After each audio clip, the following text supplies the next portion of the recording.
River's looking good today, even lower than last time. Let's get started.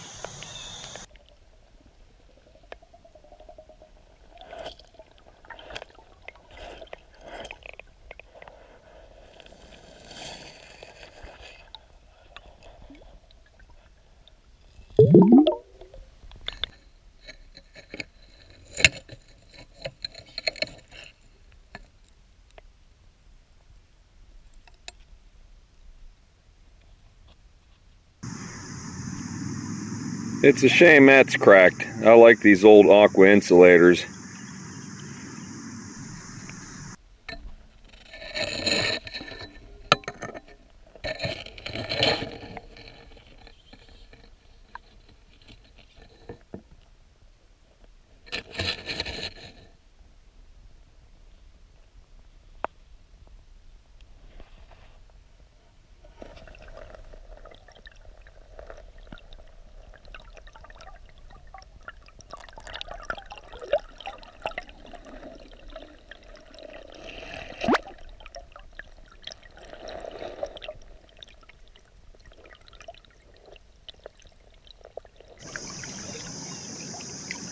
So what we have here is an area that has a lot of logs and stuff on the opposite side of the river.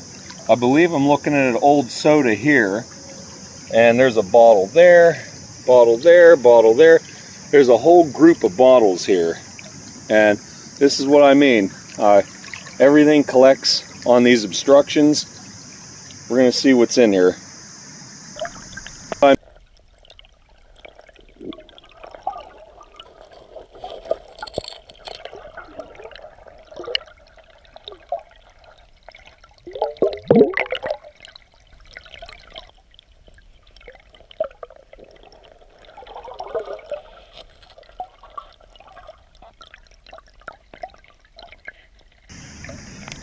Well, I'm pretty sure this is my very first ever, and I could be wrong, but it says it right on there, Coca-Cola bottling company with Coca-Cola on the bottom. I could tell it's an aqua color. This would be before any of the versions of the hobble skirt, which I think first came in 1915. So this would be what I'm assuming is a straight-sided Coke. It has a little chip here, a little chip there, but I believe it to be extremely old Coca-Cola. A very good find today.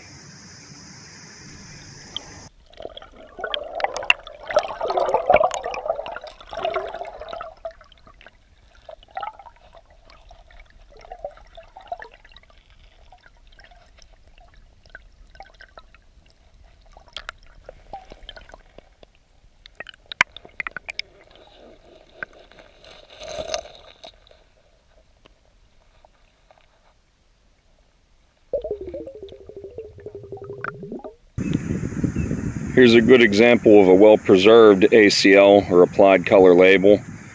This could be from around the 50s or earlier, or maybe into the 60s.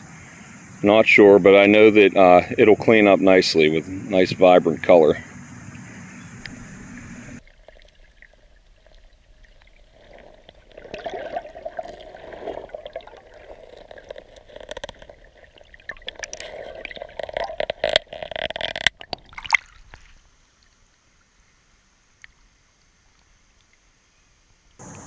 I almost stepped on this thing, some kind of cork top with a design on the front.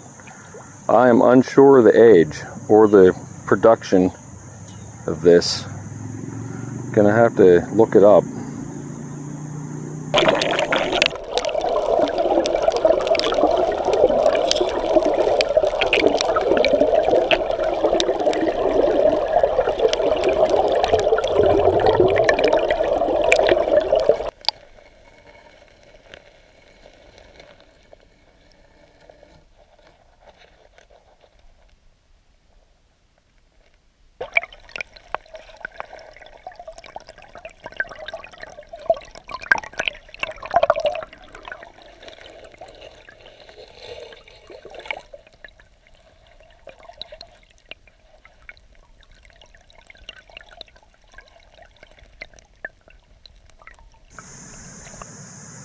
This might be a old porcelain button.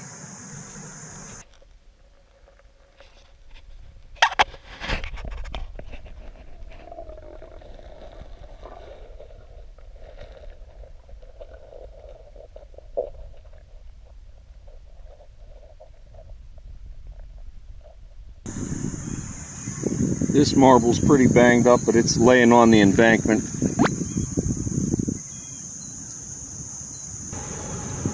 Here's another one laying on the island. This one appears to be in a little bit better shape.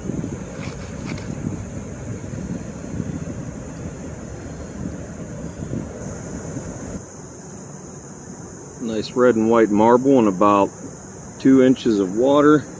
Pop it out here.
Cleanup time.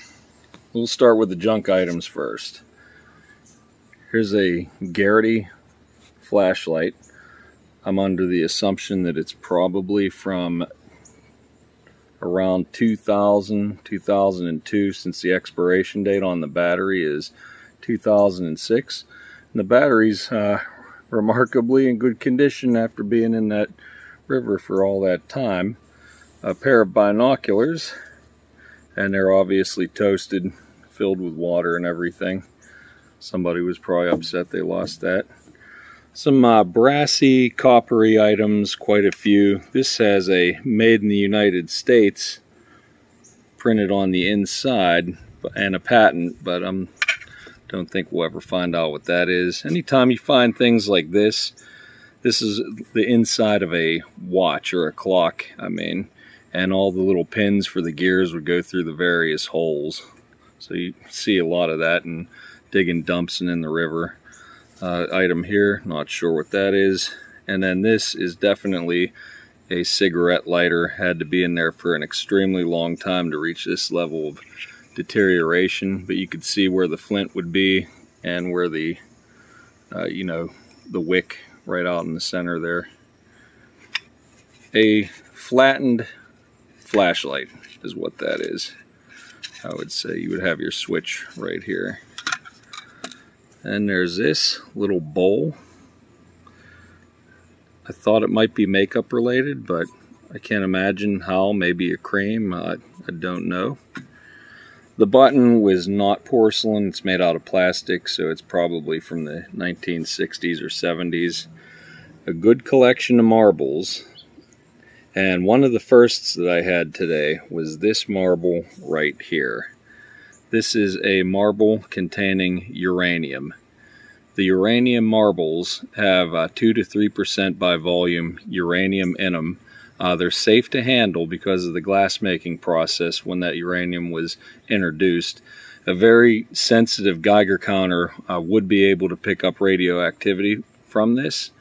And when you put a black light on this, or ultraviolet light in darkness, the uranium in here, molecules, whatever the scientific term, it reacts with that and it will glow. And I will give you a demonstration of that at the conclusion of the cleanup today. Some fairly nice looking marbles today. One fishing related thing, this is a scale. You would hang your fish on that hook and it would pull down, and on the opposite side you would have had the scale show how many pounds. a brass or copper, whatever that is, lid. And then we get to the jars. This jar is a cork top. And I found it interesting when I did the cleanup, and it was pretty, battered in the river. But there is a mussel shell in there, and you could see the size of the mussel shell and the comparison of the hole. And it would lead to the conclusion that that thing spent its entire life cycle inside this jar, which is right around the turn of the century, 1900 or a little thereafter. Then we have a couple 1900 to probably 1910 flasks, well over 100 years old. These are whiskey flasks. And then sometimes you have things that are all scuffed up like this, and then other times you have stuff that just come out totally amazing and clear, like this flask here. That's a really good example.